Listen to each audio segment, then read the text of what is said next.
tarde a todos. Então vamos dar continuidade aqui no nosso evento, compondo então a primeira mesa. Queria convidar então os professores Rafael Sagredo Baeza, né? Depois eu vou apresentar o Tomás Haddad e o professor Paulo Quinaus de Mendonça para compor a mesa aqui.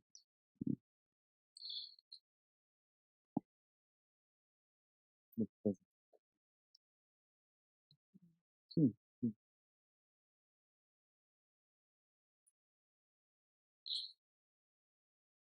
Bom, o professor Rafael Sagredo Baeza, que é da Pontifícia Universidade Católica do Chile, né, vai apresentar, então, uma comunicação intitulada Magalhães, representado por J.T. Medina, 1888-1920, da história local à história global. Então, eu passo a palavra para o professor.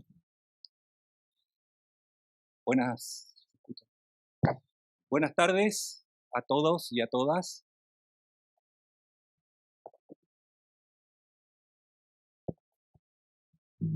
Hola. ¿Sí? Ya. Empiezo de nuevo. Perdí 30 segundos. Buenas tardes a todos y a todas. Quiero primero comenzar agradeciendo la invitación de la Universidad de Sao Paulo y a la profesora Vera Ferlini, a la cátedra que nos convoca, y darme esta oportunidad de presentarme aquí, de reencontrarme con amigos y amigas, de conocer la ciudad, que ya la conocía, pero conocer más, las librerías, los museos, a la gente, de llevarme libros y de traer libros. A eso nos dedicamos. Y además de hablar de estas cosas. Quisiera partir diciendo que yo voy a hablar de un señor que se llama José Toribio Medina, que para ustedes, no, quisiera partir dando excusas por hablar en español. Y voy a tratar de hablar lento, pero no tanto porque tengo 20 minutos apenas. Eso explica también las ilustraciones, porque les va a ayudar a entender lo que quiero decir.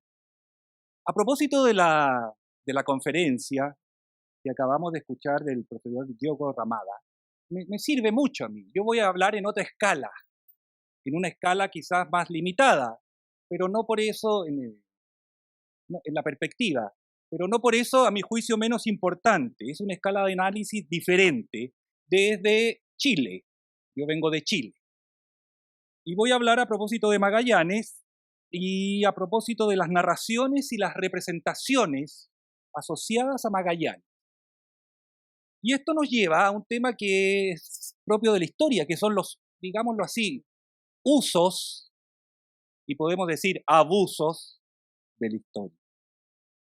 Y por lo tanto, si hablamos de los usos y de los abusos, hablamos también de las que llamamos certezas o no de los historiadores. Y hablamos de lo que los historiadores creemos, construimos como, comillas, verdad. Yo estoy dedicado recientemente a la historia cultural, a la historia social de la cultura, y estoy empeñado en reconstruir cómo este señor que ustedes ven ahí, José Toribio Medina, un historiador, erudito, polígrafo, historiógrafo, coleccionista, bueno, que nació en 1852 y murió en 1930, y comenzó a actuar como historiador en 1875. Este es el marco temporal. En una época en que el americanismo, el estudio de América y de su pasado, particularmente aborigen, estaba comenzando, desarrolla la vida de este erudito.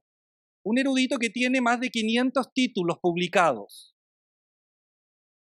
Un hombre que dedicó su vida a la historia, a la literatura, a lo intelectual, cuyo lema, que yo he propuesto en Chile como parte del escudo nacional, sin que nadie me haga caso, era: he trabajado mucho y me he cansado poco.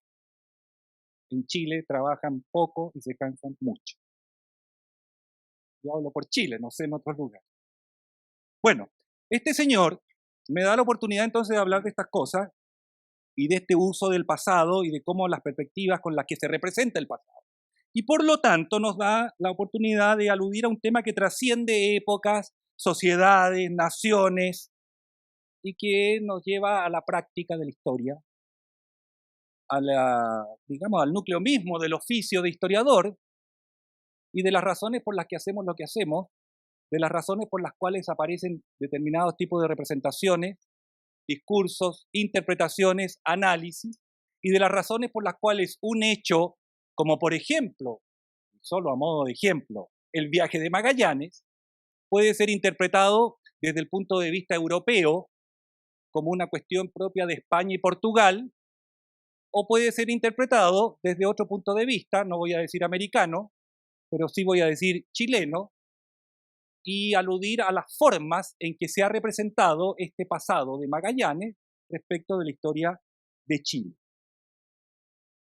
Entonces parto con este señor que es el que representa, o uno de los primeros que en Chile, no el primero, pero uno de los primeros que representa el viaje de Magallanes y a Magallanes. José Toribio Medina, un erudito que escribió muchos libros, pero cuya principal obra, esa es mi interpretación, no son sus libros, que son muchos, y sobre las más diversas materias. Cuando Medina murió, el año 30, Paul Rivet, el gran americanista francés, y como los chilenos siempre andamos buscando que un extranjero nos diga lo macanudo, lo extraordinario que somos, yo cito a Paul Rivet diciendo que había muerto Medina, que con esto el americanismo perdía una figura fundamental y que iba a ser muy difícil poder reemplazarlo, porque había sido una persona que escribió sobre todo, publicó muchos libros, muchas fuentes, que nos sirven a todos hasta el día de hoy, y cuya principal obra no son los libros, sino que es su biblioteca. La Biblioteca Americana José Toribio Medina, que está a la espera que ustedes la visiten cuando vayan a Santiago de Chile. En la misma Biblioteca Nacional hay una sala que se llama así, y que yo traje una pequeña muestra de lo que es la biblioteca. José Toribio Medina, el año 1888, publica esta colección, comienza a publicar la colección de documentos inéditos para la historia de Chile. Y si ustedes lo advierten ahí en rojo, abajo, dice, desde el viaje de Magallanes hasta la batalla de Maipo, 1518-1818.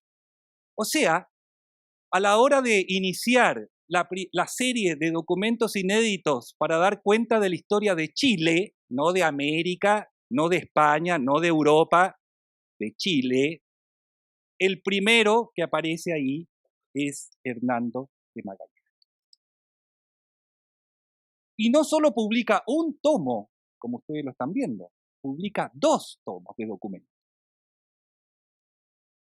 Él no es el primero que se ocupa de esto, pero sí es el primero que intenta este tipo de, digámoslo así, nacionalización de la hazaña de Magallanes, nacionalización para Chile. En estos tomos ustedes van a encontrar todo tipo de documentos relativos a Magallanes, a su viaje, a la acción de la corona, las memorias de los protagonistas, los tripulantes, las cartas, obligaciones, demandas, todo lo que está relacionado con Magallanes. Por supuesto van a encontrar también alusiones a Piñafetta, el cronista principal de la expedición. O sea, van a encontrar, como dijo Medina, un caudal de documentos inéditos sobre Magallanes y sus compañeros, cuya importancia, en 1888, Medina pensaba era no solo haberlos reunido, sino que para él muchas eran fuentes inéditas y desconocidas. Además, eran copias fieles de los originales, muy propio del positivismo que se practicaba en esa época. Y dice, aunque muchos de estos documentos, si no la mayoría, no pertenecen propiamente, dice, a la historia de Chile, él lo dice, sirven, sin embargo, para apreciar contextos, personajes, situaciones vinculadas con la historia de Chile. Y por lo tanto, concluye, lo que estoy haciendo es una tarea de importancia nacional y es fruto de años y años de investigación, de recopilación de manuscritos que él ahora reunía en los tomos que ustedes están apreciando. Incluso más, en tomos posteriores, en el tomo 7 para ser exactos, él alude a la que yo interpreto es la razón por la cual incluye a Magallanes en la colección de documentos inéditos sobre la historia de Chile. Interpretación que todavía no he dado, pero que anuncio, para que me la reclamen si es que se me pasa. El año 1844 apareció la primera historia de Chile, obra de un francés, Claude Gué. Ustedes ven la portada del tomo 1 y ven parte del índice del tomo 1. Y si ustedes se fijan bien, si es que se ve, van a darse cuenta que en los capítulos 7, 8 y 9 comienzan con el viaje de Colón, siguen con el descubrimiento de aquí, de acullá, y Magallanes no aparece por ninguna parte. O sea, para el primer historiador chileno, historiador oficial, mandado por el gobierno a hacer la historia de Chile, Magallanes y su hazaña no forma parte de la historia de Chile. Más todavía, el año 46 publican los documentos de la famosa historia de Chile, 30 volúmenes, 8 de historia, 2 de documentos. Y si ustedes ven el índice en los documentos, 2 tomos, no aparece ningún documento relacionado con Magallanes. Y todo comienza con el que se considera el descubridor conquistador de Chile, Diego de Almagro, 1536, Pedro de Valdivia, 1542, aproximadamente. Porque alguien puede decirme se equivocó en la fecha, pero son esas. Sin embargo, va a ocurrir algo que va a modificar todo esto. Y este algo es el hecho que el año 1843 Chile funda una colonia en el estrecho de Magallanes que ustedes están viendo ahí. Y esto va a motivar el reclamo de Argentina, diciendo, miren, ustedes fundaron en un lugar que es argentino. Bueno, no se llamaba Argentina, se llamaba Provincia Reunida del Río de la Plata, pero para ahorrar, porque tengo poco tiempo, Argentina reclamó. Y entonces, entre 1843 y 1847, entre la fundación chilena y el 47, el reclamo argentino, ya se trabó la razón por la cual Magallanes aparece en la historia de Chile. Aquí podría terminar la conferencia, pero sigo. El mismo Claude Gué reconoce, como ustedes ven en estas 2 citas, una del año 43 y otra del 46, que es el Estado chileno el que el año 43 le pide que incluya a Magallanes en su historia. ¿Por qué? Porque ya estamos con los argentinos. Y él no solo lo incluye, dice, fui a Londres a buscar antecedentes para ilustrar mi historia. Pero como la historia ya estaba más o menos escrita, él lo publica en el Atlas de la historia de Chile. El Atlas cuya portada ustedes ven ahí del año 1854, pero que venía siendo preparado mucho antes. Y por supuesto en el mapa de Chile, que es desde el desierto de Atacama hasta la isla de Chiloé, pero abajo a la derecha ustedes ven el término geográfico sería un pequeño mapa, no es ese, pero no me sale otro, donde está la Patagonia, que es ese que está ahí a la izquierda. Y entonces en su atlas él mete la Patagonia como parte del mapa de la historia de Chile, y a la derecha pone el estrecho Magallanes como parte de Chile. O sea, lo que hace Claude Gué es anticiparse a todos y ofrecerle al Estado chileno un antecedente que le va a servir al Estado chileno, en la discusión que ya estaba haciendo, para reivindicar que esto era chileno. Esto es muy interesante, porque la ciencia se anticipa a la política, se anticipa a los tratados, se anticipa a todo, como casi siempre, y transforma en chileno algo que estaba por ser chileno, si es que llegaba a ser. Bueno, por supuesto la polémica tiene, como siempre, historiadores al servicio de todas las causas. Los historiadores a veces son como los abogados, con respeto para los abogados, por supuesto. Porque todas las causas merecen un antecedente histórico, incluso las más dramáticas, inútiles y falsas. Pero bueno, y entonces ahí tienen un escritor argentino que escribe un manual con todo lo relativo a por qué la Patagonia es argentina, y por supuesto del año 52, y tienen la réplica de un chileno encargado por el Estado chileno para hacer exactamente lo mismo. Y ustedes dirán, ¿y los documentos son muy diferentes? ¿Me creerán que no? Porque los documentos son las cosas que había promovido la corona española, las reales sed, etc. Y ahí están, en un lado y en el otro. El chileno culmina toda su obra, que inició el año 54, con la publicación el año 1879 de un libro ya formal, también pagado por el Estado chileno, donde agrega más documentos y por supuesto rebate todo lo que los argentinos en el lapso de 20 años han hecho. Y ese es el libro. Y entonces no nos debe extrañar que a mediados de la década del 60, en realidad en 1864, el principal historiador chileno del siglo XIX, que es Diego Barros Arana, publique, así como de la nada, Vida y viajes de Hernando de Magallanes, en donde él dice que publica esto porque Magallanes es una gran persona, pero sobre todo porque, comillas, fue el primer descubridor del territorio chileno. Y ustedes dirán, es un desliz de Barros Arana. No, Barros Arana terminó siendo el perito de límites chileno frente al perito de límites argentino que fue Moreno. Por lo tanto, ya estamos preparados. Y el año 84, que publica el tomo 1 de su Historia General de Chile, en 16 volúmenes, por supuesto que hay un capítulo primero, dedicado exclusivamente a Magallanes. Y a la derecha ustedes ven el texto donde él consagra que hay que incluir a Magallanes porque sencillamente es el descubridor de Chile. O sea, a un chileno del siglo XIX no le interesa Magallanes como el que dio la vuelta al mundo, nada de esas cosas, eso no vale nada. Nos interesa porque descubrió Chile según estos historiadores. Lo que ocurre, sin embargo, es que en el año 1881 se resuelve, digámoslo así, el problema de límites entre Chile y Argentina, se firma un tratado y el estrecho queda para Chile, como se ve ahí. La Tierra de Fuego dividida en dos partes, la zona hacia la derecha de ustedes para Argentina y la otra para Chile, y por lo tanto el estrecho en manos chilenas. O sea, el estrecho finalmente, gracias entre otros a Claude Gué, queda para Chile. Por lo tanto, ahora podemos ya reivindicarlo absolutamente. Entonces ya no nos debe extrañar que el señor Medina, cuando tiene que hablar de Chile y de su historia, lo primero que haga es incluirla. Pero el mismo Medina, al año siguiente, el 89, publica Ensayo de una mapoteca chilena. Y es una colección de un catálogo de mapas que él tiene y que por supuesto él ha juntado a lo largo de toda su vida académica o de investigador. Y parte con Magallanes.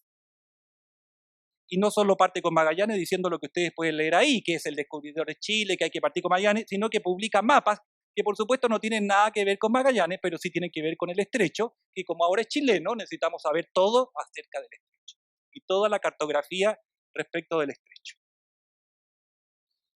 Esto se da en un contexto de fines de siglo, donde ya se celebra el 4º centenario del descubrimiento de América y en donde Magallanes ya pasa a ser una figura de carácter mundial. ¿Por qué? Porque hay un interés inglés, francés, español, portugués, me imagino, por los grandes exploradores, por las exploraciones de alcance mundial, colecciones como esta, que por supuesto tienen entre sus títulos, uno de los primeros, Magallanes. En ese contexto se acerca el 4º centenario del descubrimiento del Estrecho de Magallanes, y Medina recicla su obra, pero no ahora como documento de inédito del descubrimiento de Chile, sino que, como ustedes ven, el descubrimiento del Océano Pacífico.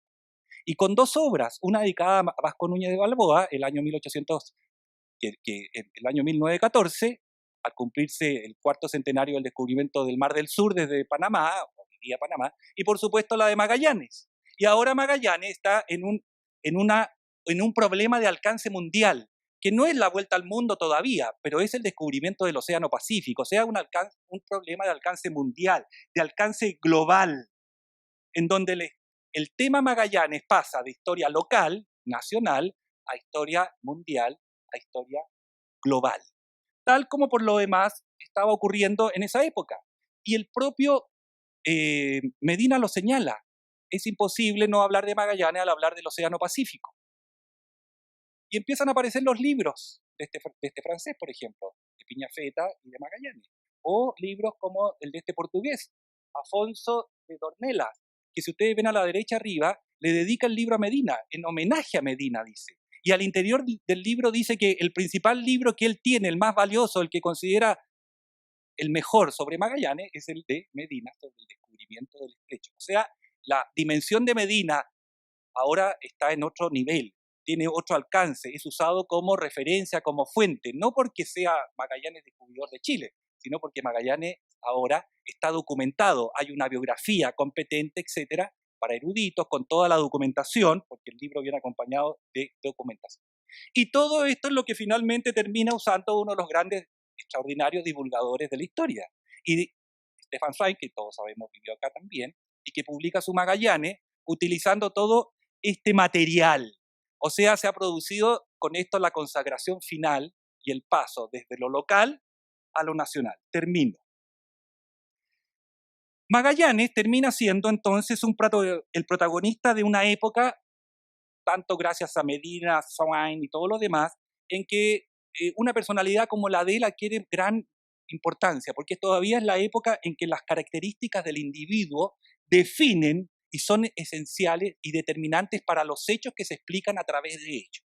Y en el caso de Medina, en el caso de Magallanes, lo que se valora es su determinación, su fortaleza, su valor, su entereza, su firmeza de ánimo, su carácter, su voluntad inquebrantable frente a todas las dificultades que tuvo. Es un ejemplo. Y vemos cómo entonces Medina hace pasar a Magallanes de lo material, del hecho del viaje concreto por un espacio en una temporalidad, a una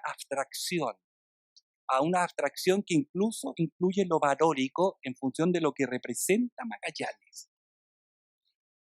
Hoy, en el mundo globalizado en que vivimos, ¿cierto?, en que hace posible que todos estos temas, estos espacios, estas perspectivas, se amplíen de manera notable y elocuente, cualquier lugar casi del mundo, cualquier tema prácticamente, tiene posibilidades de ser parte del viaje de Magallanes.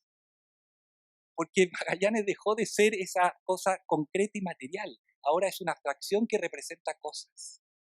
Representa la conexión, representa la globalización, representa valores superiores, representa que tenemos que ser sistemáticos, que no hay que rendirse nunca. Bueno, pero todo esto, que hoy día yo me felicito que exista y que nos lleva a congresos como este, ya fue también pensado en su oportunidad. Porque como les dije al comienzo, los historiadores estamos para avalar y garantizar todas estas visiones, como Medina lo demuestra. Gracias.